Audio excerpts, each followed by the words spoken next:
You're listening to another No Fair Remembering Stuff, the Tuesday edition of the Professional Left Podcast, and available wherever you get your podcasts, and at our website, proleftpod.com, where you can also contribute to this podcast. There is a Patreon button at our website, or you can mail us a letter and or contribution at the Professional Left Podcast, P.O. Box 9133, Springfield, Illinois, 62791. And it's not safe for work.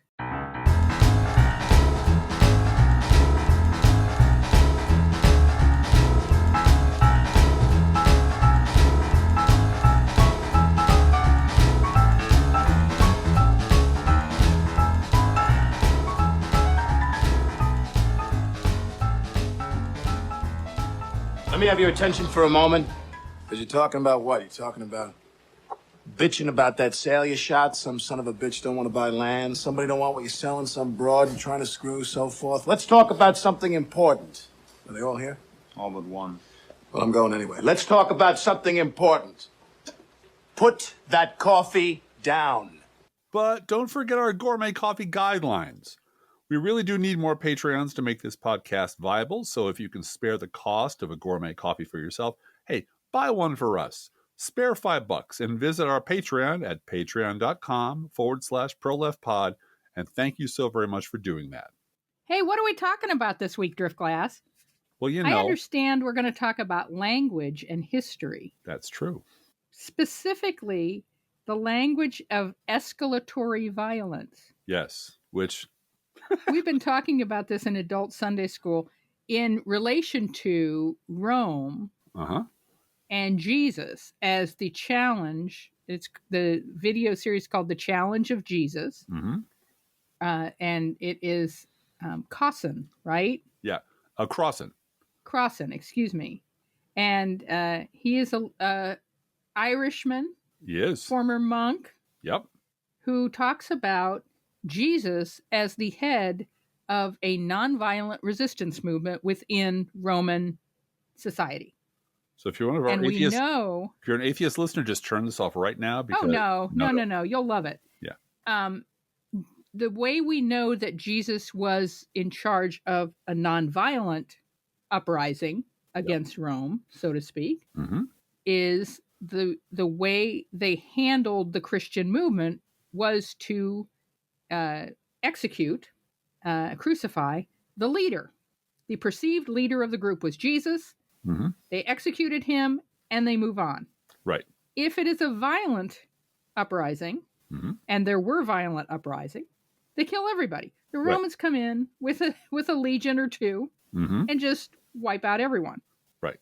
But because they just killed Jesus and then everybody else scattered and depending on whether you believe what scripture says or not, but we do know that Jesus had disciples and followers who survived that and were not pursued immediately, at least, by Roman authorities. There weren't 12 crosses on the hill. There was one. No, there were not. And they not at the time that Jesus was executed. And the Romans didn't waste good metal, iron nails on a bunch of They didn't waste nails on a nonviolent movement. No, you kill the leader. And they disperse. Right. So anyway, we've been talking all about this in our hippie adult Sunday school about Jesus as a nonviolent movement. And so given that the so-called former president of the United States decided to use the word bloodbath this week. Yeah. And we've been talking for quite some time the past month or so about how to deal with not the bloodbath, but the fire hose of news now that it is an election year. And so I think you're going to see us doing more current things on Tuesday, more news oriented podcasts, at least for the election year. Yeah. I don't think anyone's going to be too disappointed in that class. We often feel on Thursday like we've missed half the week in terms of our coverage. And in terms of digging into what's really going on. So Tuesdays may be regular political podcasts from time to time. We will also do No Fair Remembering stuff. We might see a movie that we love and want to share that with you in a science fiction university setting. But Tuesdays are going to be flexible for us. Yeah. And so you keep listening. We'll keep doing different things on Tuesday. And then Thursdays will definitely be our regular scheduled podcast as we've always done it. So we're talking about language and history in the context of this week's news and Donald Trump's manipulation, I think, of the news cycle using the term bloodbath in a speech. Right. And the way that he has, and his followers have, and his party has escalated the violent rhetoric, the divisive, alienating, dehumanizing rhetoric, not just for the last few weeks, but for the last 50 years. Right. And it's been escalating, and it's been slowly growing over time. And so first let's do the history part. And we're going to pivot from Glengarry Glen Ross and that perfect distillation of ruthless late-stage capitalism, which I love dearly, to the ever-quotable gentleman Karl Marx. You might have heard of him, one of the Marx brothers. And heard of him? Heard of him? Ever heard of him? And we're going to get his opinion about how history actually works. He wrote a couple of books on the subject. Yeah, they're pretty good. They're kind of long, but pretty good. Quote, "Men make their own history, but they do not make it just as they please. They do not make it under circumstances chosen by themselves, but under circumstances directly encountered, given, and transmitted from the past." That's really important. From the past. He talked about the past generations being like a nightmare, a dead nightmare on the brains of the present generation. We are traveling through history. We do make differences in history, but we are prisoners of what circumstances we're in based on what people did in the past. And I think we have to just start with the present in terms of understanding the Republican Party that we're dealing with today. Yes. And that right now, the goal of the Republican Party is literally the overthrow of American democracy. They are working to win this election by disenfranchising voters. Yeah. That's their technique, their plan.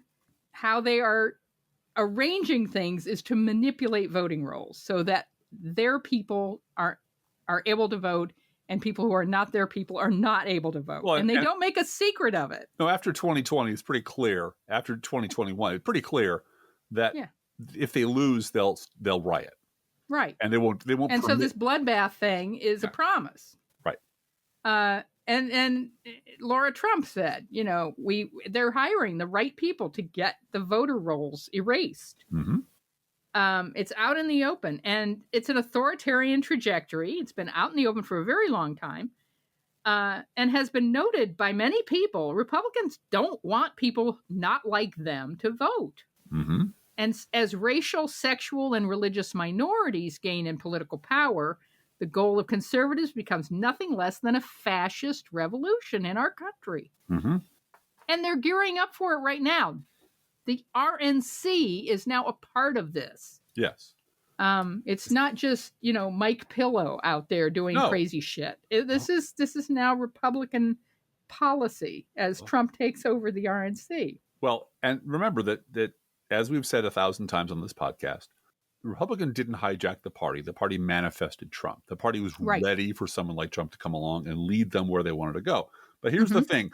Almost all revolutions, almost all of them, whether they're successful or not, whether they achieve their ends or not, have certain things, generally speaking, in common. They happen when the middle class or the working class or the bourgeoisie, never the serfs, almost never the serfs or the slaves, there are a couple of exceptions, but almost never those groups. When the middle class or the bourgeois or the working class find the material conditions of their lives intolerably miserable under a form of government that's, too corrupt or too incompetent or deluded or imperious to care. The king don't care. The emperor doesn't care. Just shut up and do what you're told. And the oppressed group tries to bring their very reasonable requests to the government for redress. Things are bad. You're in charge. Please fix this. And they get slapped down as disloyal troublemakers or heretics or agents of a foreign government. Now, there's usually one or more catastrophic events that jumps this up a notch. Usually, there's a war or a famine or an economic collapse or a plague, or maybe all three or all four, since they all tend to go together. But it's not the catastrophe itself that triggers the escalation. It's the incompetence or aloofness or just inflexible wrong-headedness from the government that does it. Leadership screws up massively, And they not only fail to serve their people when they need it the most, but they double down on the oppression when anyone complains. They remain very pig-headedly opposed to even the smallest and most sensible compromises, and that's when things escalate, first to petitions, then to marches and strikes, and finally to some sort of armed uprising and revolution. But the thing is, none of this applies to the average Republican voter. No, it doesn't. You can't translate it to that. No. And the actual material condition of, the guys on the boats outside of Mar-a-Lago with all the Trump flags on their boats. Yeah. Those guys have lives that are pretty great.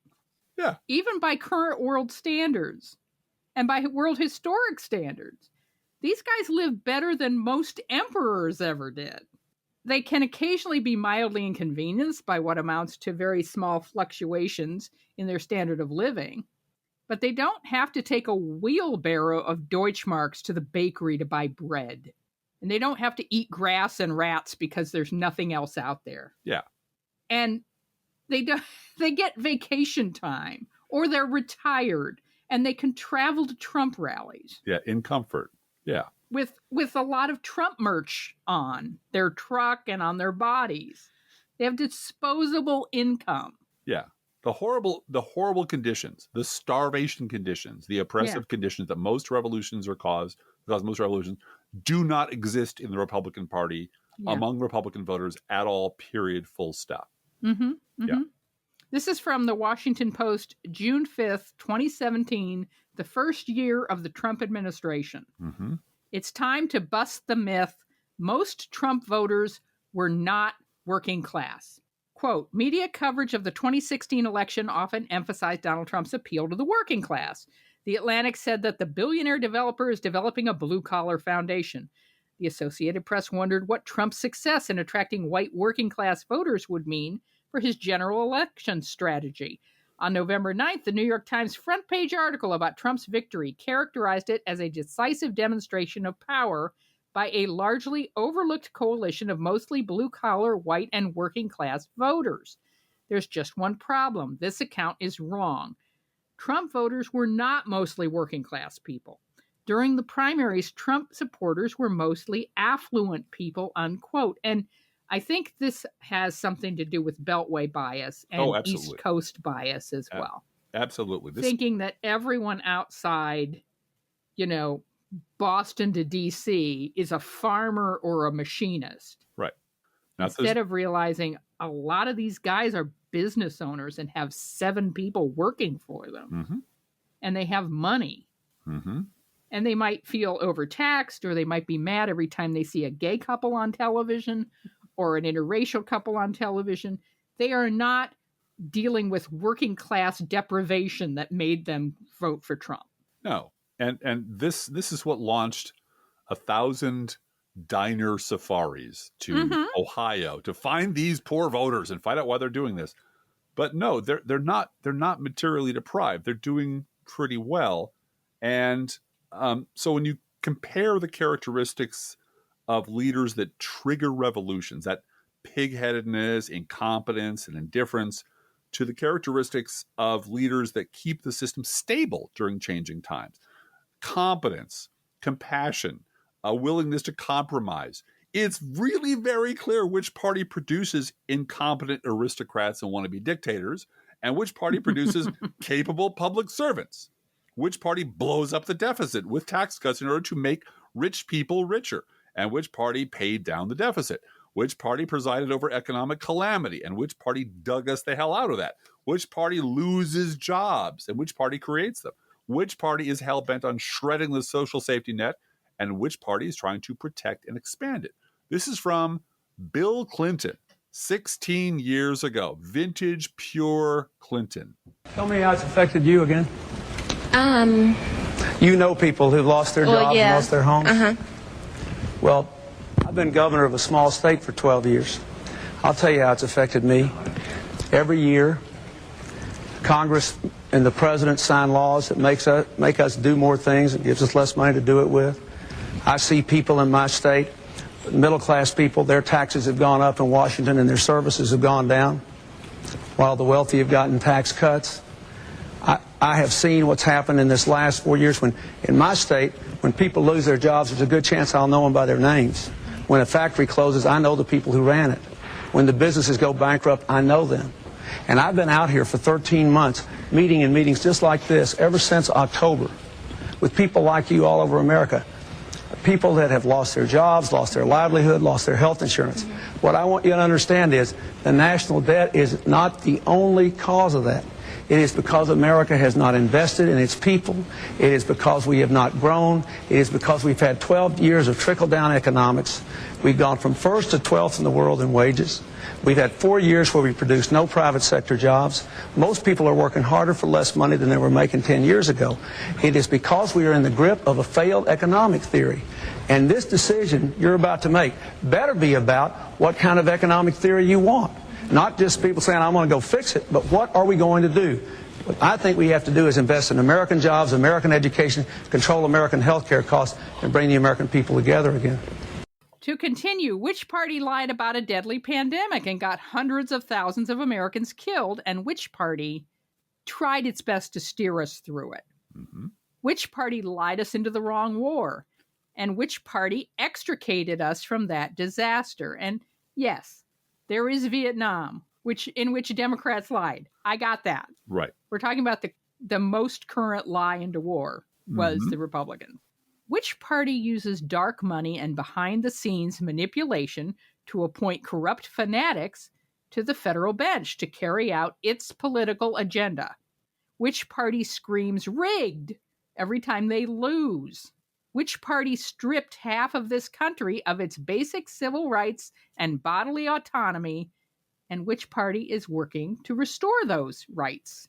Which party would rather wreck the country and let Russia crush an ally than cooperate in any way with its opposition? And which party has offered to compromise and work together to solve our mutual problems at every step along the way? Uh-huh. Who is willing to propose a bipartisan solution to the border? Mm-hmm.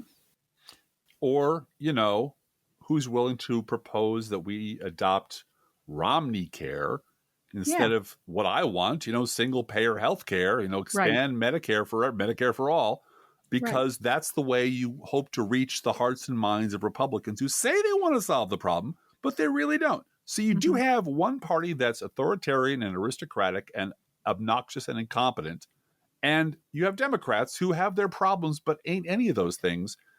So given all that, how is it that Republicans have gotten so fucked in the head that they actually believe that Bill Clinton was a murderous drug cartel kingpin and his wife, Hillary Clinton, was a lesbian assassin who drank baby's blood, and Barack Obama was a sinister Kenyan communist sleeper cell who had cooked up plans to murder your sainted white Meemaw, and Joe Biden is a doddering old fool, and Joe Biden is a murderous crime lord, and Joe Biden is the most corrupt man in history, and Joe Biden is the puppet of foreign powers, and that Trump supporters are the most oppressed and discriminated against minority in the history of the planet, and that Donald Trump actually won in 2020, and that the situation is therefore so hopelessly lost in this country that they have no choice but to overthrow the government and replace it with one man, one party dictatorship under Donald fucking Trump.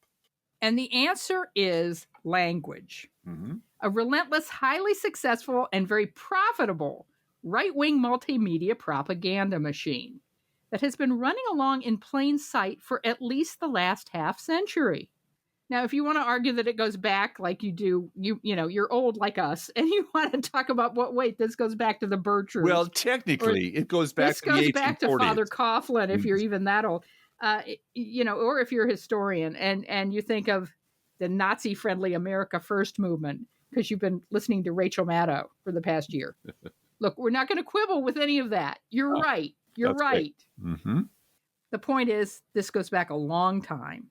But I think looking at Trump voters and what is influencing them and programming their political thinking, it's Rupert Murdoch and hate radio. Yeah, absolutely.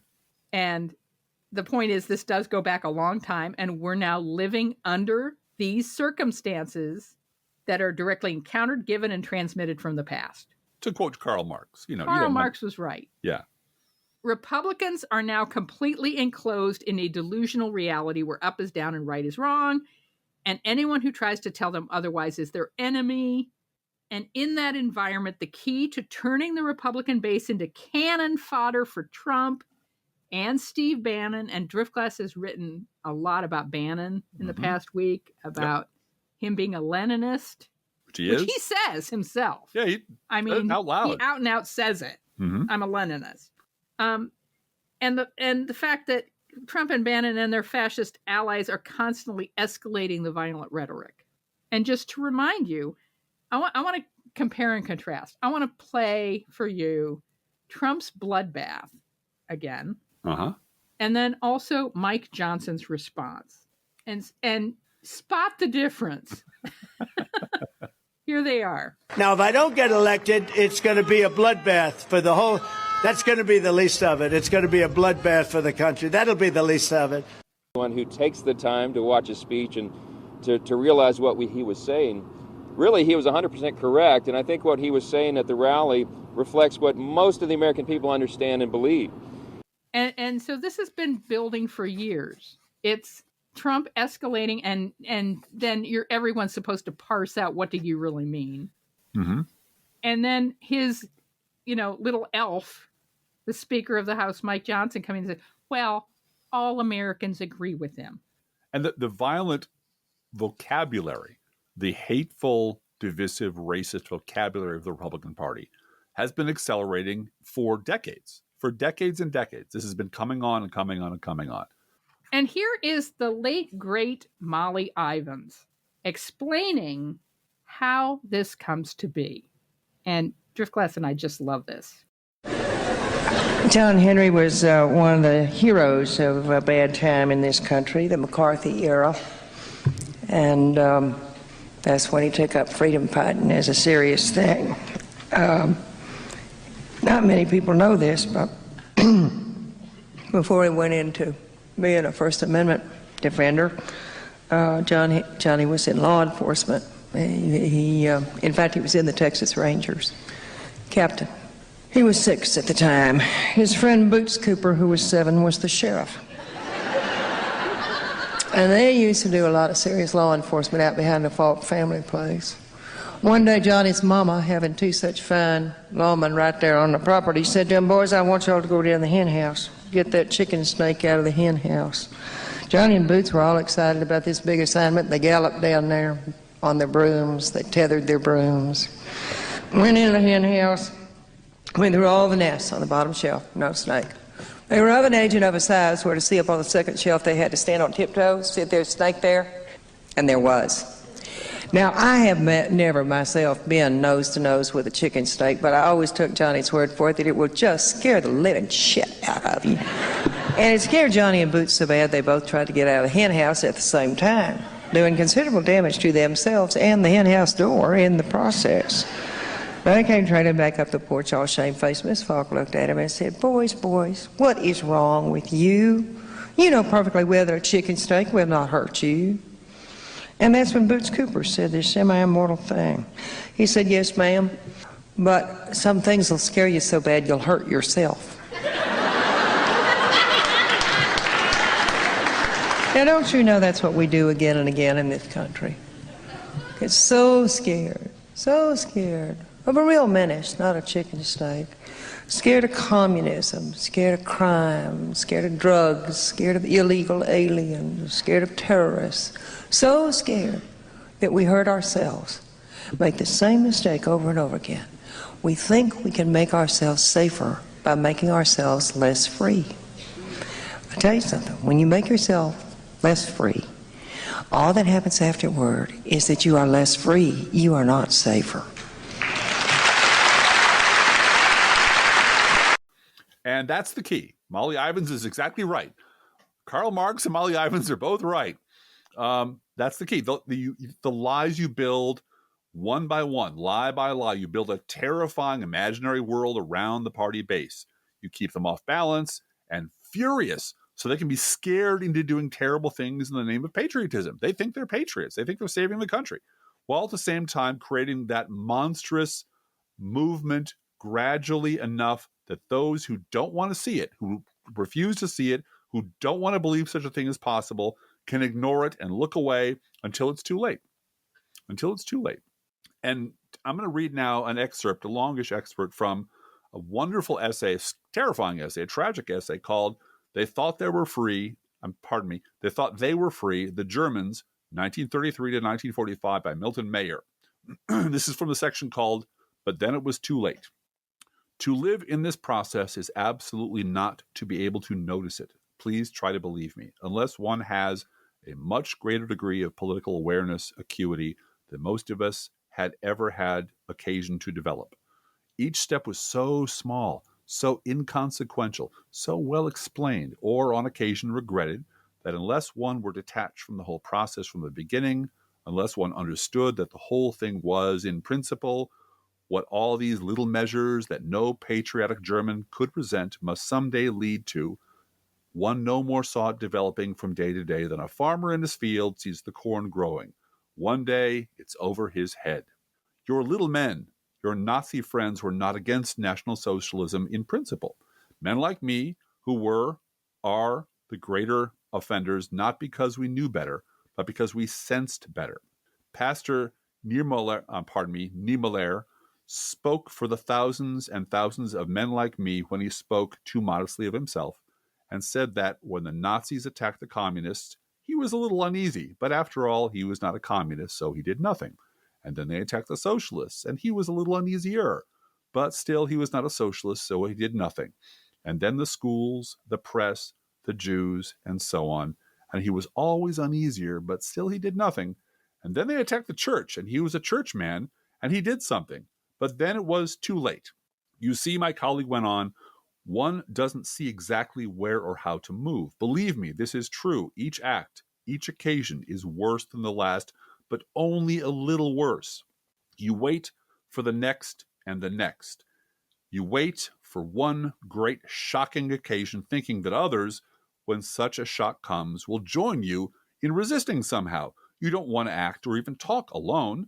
You don't want to go out of your way to make trouble. Why not? Well, you're not in the habit of doing it. And it's not just fear of standing alone that restrains you. It's also genuine uncertainty. Uncertainty is a very important factor. And instead of decreasing as time goes on, it grows. Outside, in the streets, in the general community, everyone is happy. One hears no protest and certainly sees none. You know, in France or in Italy, there would be slogans against the government painted on walls and fences. In Germany, outside the great cities, perhaps, there's not even this. In the university community, in your own community, you speak privately to your colleagues, some of whom certainly feel as you do. But what do they say? They say, it's not so bad, or you're seeing things, or you're an alarmist. A little drift glass aside here. Does this sound like anything that's been going on for the last, 20, 30 years or so? Does this sound like the way the media treats this growing threat? All right. Yes. Yes, it does. Yes, it sure as fuck does. Back to the essay. Quote, and you are an alarmist. You're saying that this must lead to this, and you can't prove it. These are the beginnings, yes, but how do you know for sure when you don't know the end? And how do you know or even surmise the end? On the one hand, your enemies, the law, the regime, the party intimidate you. On the other, your colleagues poo-poo you as pessimistic or even neurotic. You're left with your close friends who are, naturally, people who always thought as you have. But the one great shocking occasion when tens or hundreds or thousands will join you never comes. That's the difficulty. If the last and worst act of the whole regime had come immediately after the first and smallest, thousand, yes, millions would have been sufficiently shocked. If, let us say, the gassing of the Jews in 43 had come immediately after the German firm stickers on the windows of non-Jewish shops in 33. But of course, this isn't the way it happens. In between come all the hundreds of little steps, some of them imperceptible, each of them preparing you not to be shocked by the next. Step C is not so much worse than step B, and if you did not make a stand at step B, why should you at step C? And so on to step D.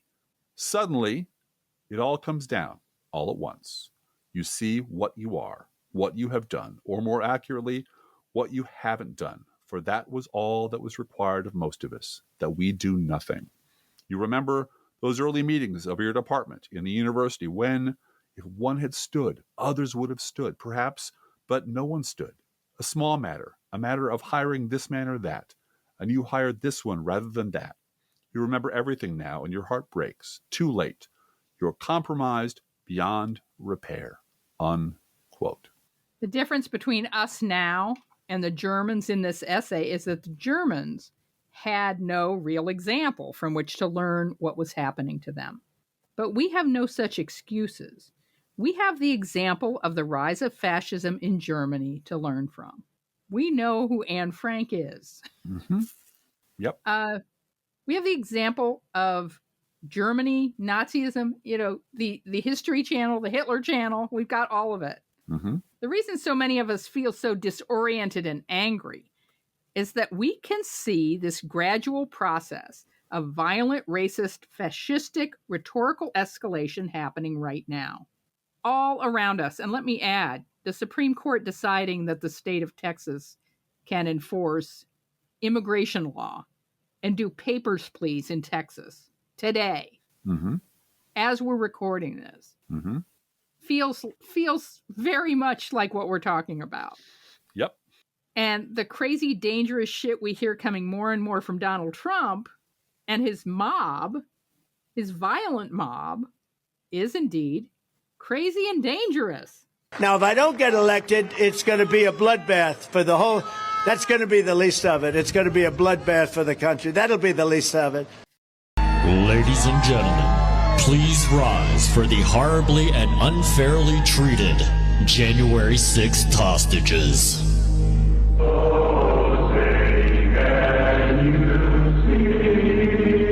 But that, in essence, it's from the same playbook that's been used by every demagogue in modern history. Is this so very different from what has been spewing from conservative radio for 40 years? No. Is this, in fact, it's on purpose not different. Right. It's just a little bit. Donald Trump is copying it. Mm-hmm. Copying and escalate, copy and escalate, Right. copy. So you can never point to one point at which, well, he's gone too far. Because why didn't you object 5 minutes ago or 10 minutes ago or 10 years ago when this was all starting? I mean, how much worse is it really? And, you all went along. And not only go along, but when there is a widespread objection to Donald Trump, like with the Women's March, Mm-hmm. there was a very quick effort to erase that effort. Yes. Turn your back. Oh, it wasn't serious. David Brooks wrote a whole film about how frivolous it all was. And really, frivolous. Yeah. That's frivolous. Yeah. Yep. Now, consider just this week when Donald Trump, this week, once again set himself up as the judge, and I am not making this up, of who is a good Jew and who is not. Yeah. Literally, who is a good Jew and who is not. Mm-hmm. This is from the Associated Press. Quote, Trump says Jewish Democrats hate their religion and Israel. Mm-hmm. Former President Donald Trump again claimed that the Democratic Party, quote, hates Israel, unquote, and that Jewish Americans who vote for Democrats hate their religion, echoing previous attacks he's made about Jewish Democrats. Think about that for a minute. Yeah. I think they hate Israel, Trump said, of Democrats.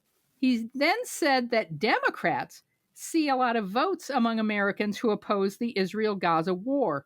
The comments were part of a lengthy interview with his former advisor, Sebastian Gorka. And calling, this is the thing. Associated Press calls Sebastian Gorka a far-right agitator. Mm-hmm. He's a Nazi. He's a fucking Nazi. He's a Nazi He's scumbag. He's a fucking Nazi. Yeah. Posted online Monday. Quote, any Jewish person that votes for Democrats hates their religion, Trump added, unquote. Is this really all that different from Hermann Göring's claim, I decide who is a Jew? During World War II, this authority to decide on a person's Jewishness under the Third Reich came from something called a German blood certificate, Deutschblutige Keizerklärung. These were documents personally signed by Adolf Hitler that declared people with various degrees of Jewish ancestry to be Aryan. You're Hitler approved. decides. You're approved by the regime. I Right. approve you because it's my right as the head of the regime to judge whether or not you're really Jewish or not. Right. Depending on how useful you are to me. Exactly. These were usually members of the military whom the Reich found to be particularly valuable and therefore wanted to spare from persecution. In order to join the Nazi Party and get a certificate, the candidate had to prove through baptismal records that all direct ancestors born since 1750 were not Jewish, or they could apply for a German blood certificate from the party, right? Mm-hmm. And like Hitler, Donald Trump is obsessed with blood and with racial purity.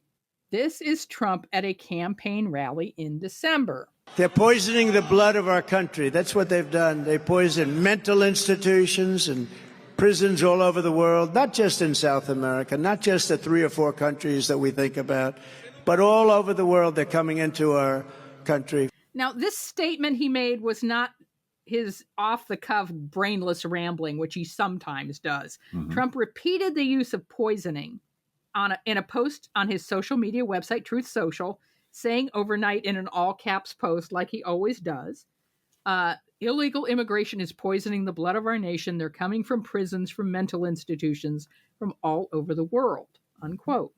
And this is from Trump just this week. This is from the New York Times, March 17th, 2023. 23 or 4? I'm sorry, 2024. I apologize. 2024. Let's start that over. Okay. 3256. And this is from Donald Trump just this week. This is from the New York Times, March 17th, 2024. Happy spring, everyone. Quote, former President Donald J. Trump, in an interview broadcast Sunday, doubled down on his description of immigrants as, quote, poisoning the blood, unquote, of the country, language that echoes Hitler.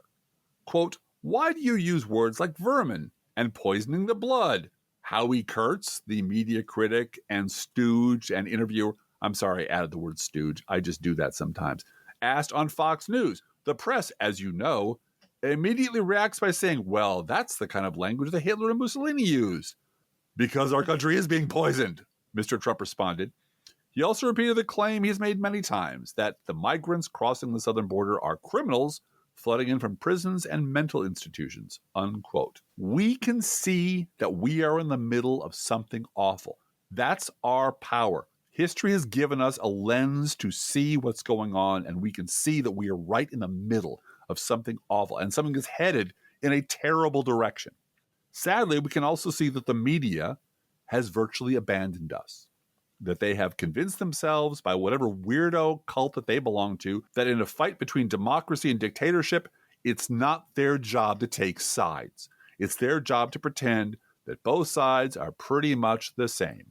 And I want to just talk for a minute about the fact that we have a dual mental health crisis in the United States right now. Yeah. On the one hand, 37% of the American electorate is brainwashed daily by Fox, by OAN, by Newsmax, by right-wing hate radio, along with, let's face it, Russian disinformation on social media.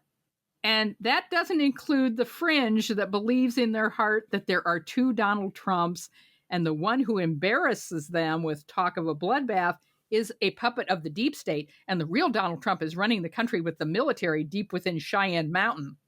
I got a brain full of that this weekend on Reddit, looking at QAnon, a channel that makes fun of QAnon constantly. Yeah, but they harvested. You see, in order to make fun of it, they show you these Truth Social posts. Mm-hmm. And it's like, you don't understand. The fact that guy who said, bloodbath, that's not the real Donald Trump. No. That's the deep state plant that's out there to embarrass us. Right. And we have to have faith in the real Donald Trump, who's deep within Cheyenne Mountain running the military. And they believe it. I have a question. Yeah.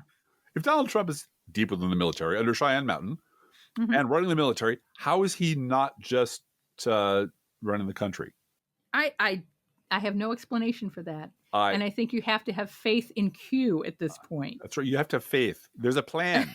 Where we go one, we go Trust all. the plan. Where we go one, we go all nuts.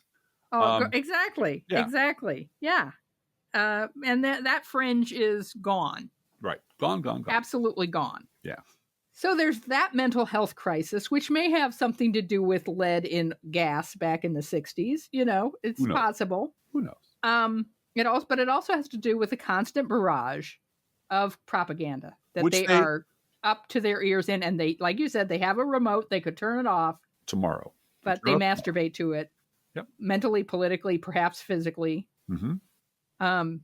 But then on the other side, there's us and our mental health. Yes, which is in danger. And it's me. I want to talk about me. I'm losing my goddamn mind here. Right there with you, baby. There is a mental health crisis of us wanting desperately to turn this asshole off. Yes. And I'm really fucking tired of being chided by Susan Glasser of The New Yorker. She's on the side of the Angels, but she's married to Peter Baker. You mean Mrs. Peter Baker? Yeah.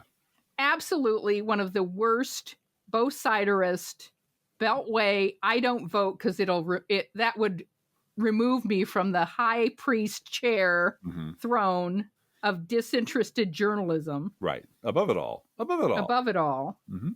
I have to be above it all. You're first up against the wall, Peter Baker. And Susan Glasser needs to know her husband is first up against the wall when Trump takes over. Right. But Susan Glasser this weekend, and she is right. Yeah. We need to pay attention to all of this rhetoric. That's why we're doing this podcast. Right. But to chide us and say, oh, you didn't understand, people have to watch all 90 minutes or 109 minutes or 3 hours of a Trump rally without the Hal Sparks filter, which I can't do. Because it's really important to know what he is saying and to try to stay informed because knowledge is power. I'm not sure knowledge is power anymore. No, knowledge is a burden. We know. Yeah, we got already the knowledge. Believe me, this is, and I listen to, as you know, I listen to a lot of different kind of podcasts, but I am sick of the same chorus of people from the very recently former Republicans insisting that everyone needs to wake up. Oh my God, did you know the Republican Party's full of Republicans and they're all crazy and terrible and bad things are going to happen? Why aren't people paying attention? And I want to say, listen, my friend, I understand you just quit cigarettes 2 days ago and you're freaking out. As a person who quit smoking 40 years ago, let me tell you, it's going to take you a while to get your legs under you and understand what's going on. There's nothing quite like the hysterical passion of the recent convert.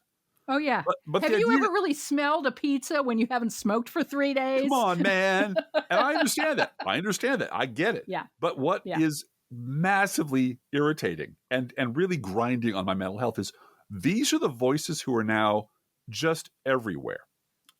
The chiding, why aren't you? Wake up, people. Listen, be like me. I pay attention. I sit and listen to Donald Trump 16 hours a day, every day, and you should do the same.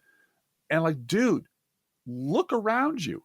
There's a whole bunch of liberals out here who've been doing this for decades. We're fucking tired. We're exhausted. We've been fighting against the trajectory of your party while you people were calling us alarmist and telling us we were neurotic and telling us that we were crazy. And we had Bush derangement syndrome. Remember Bush derangement syndrome? Yep. Yeah. So we've been dealing with this shit for a very, very, very, very long time. And we appreciate your sort of, your 2-year-old enthusiasm. That's great. But don't you understand that maybe you should consult with people?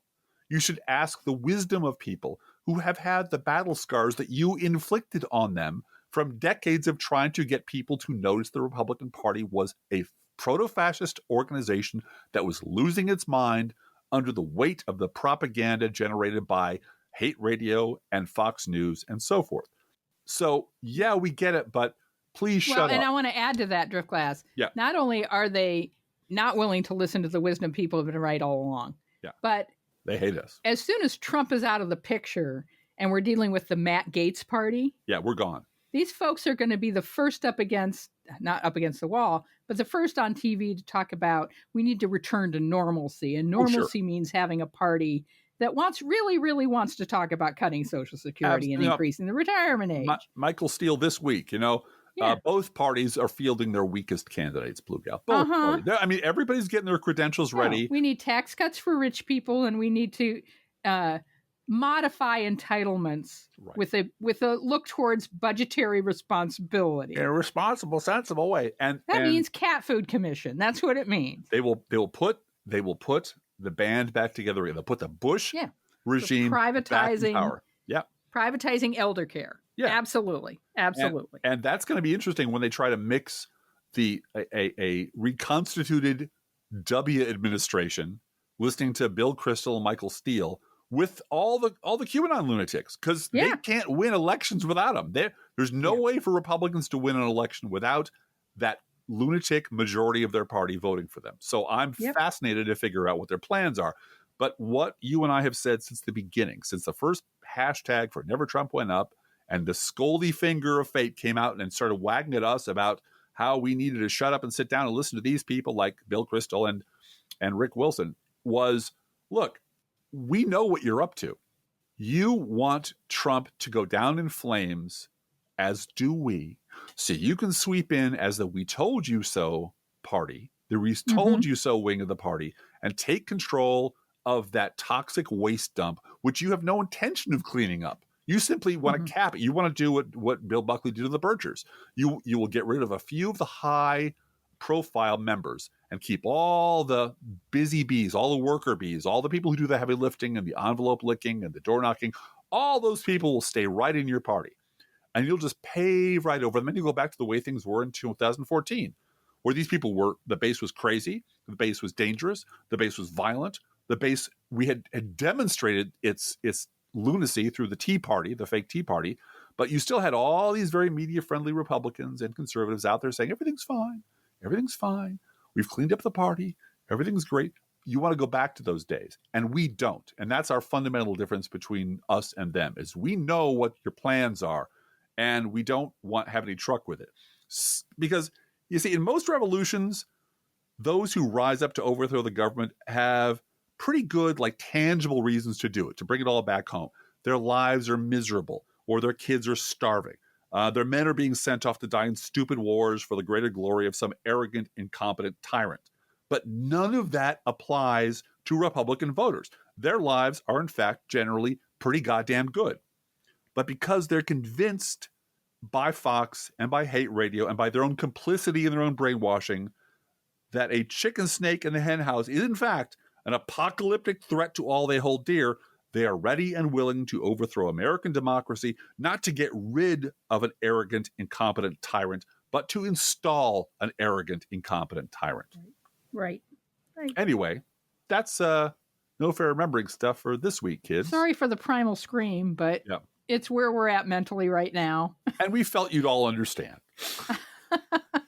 And I want to reiterate a couple of things that my wife brought up at the top of the show. First, that we're going to try to mix this Tuesday thing up a little bit more. There's going to be more no fair remembering stuff. I want to do a whole episode on Fitzmas, on Patrick Fitzgerald and Fitzmas. There's a bunch of stuff. But the news is coming really fast these days.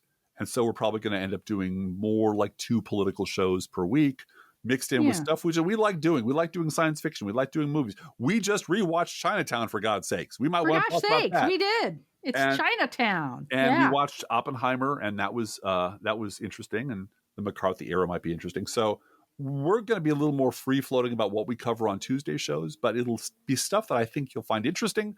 And well, it's impossible for Driftglass to talk about current politics without screaming, putting a historical context on it. So that's a good thing. You said hysterical, right? Hysterical context? What I mean. Yeah.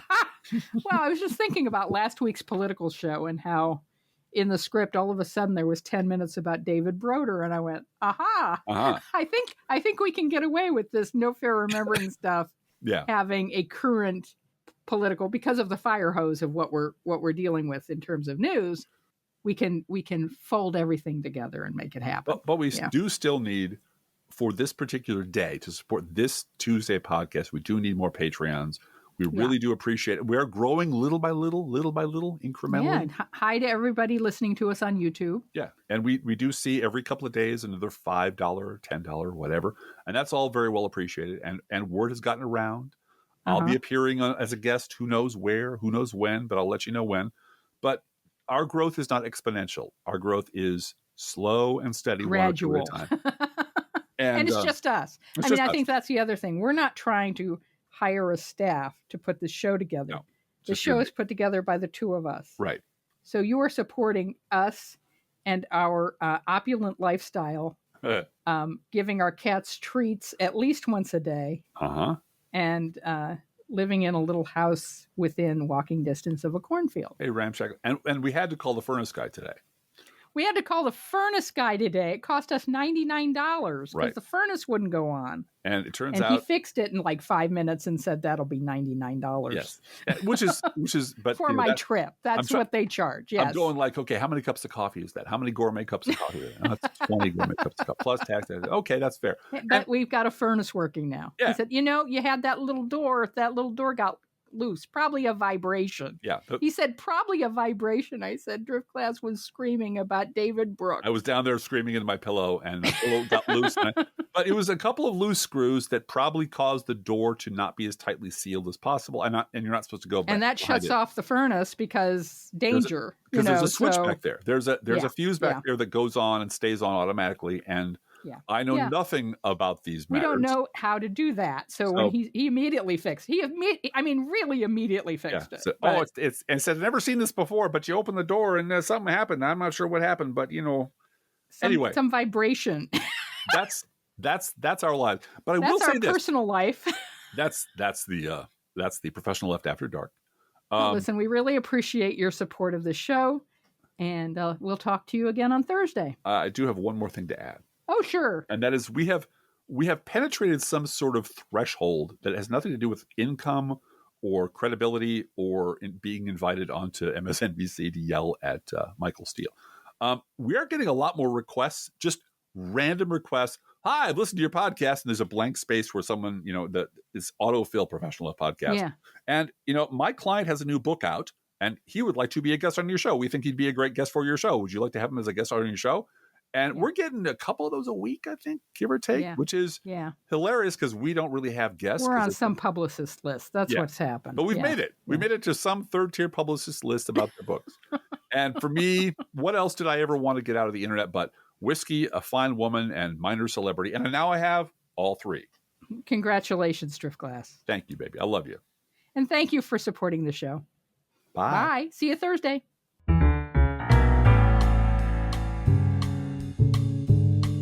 The Professional Left podcast, No Fair Remembering Stuff Tuesday edition, is recorded under a Creative Commons license. Copyright 2024-25 DGBG Productions.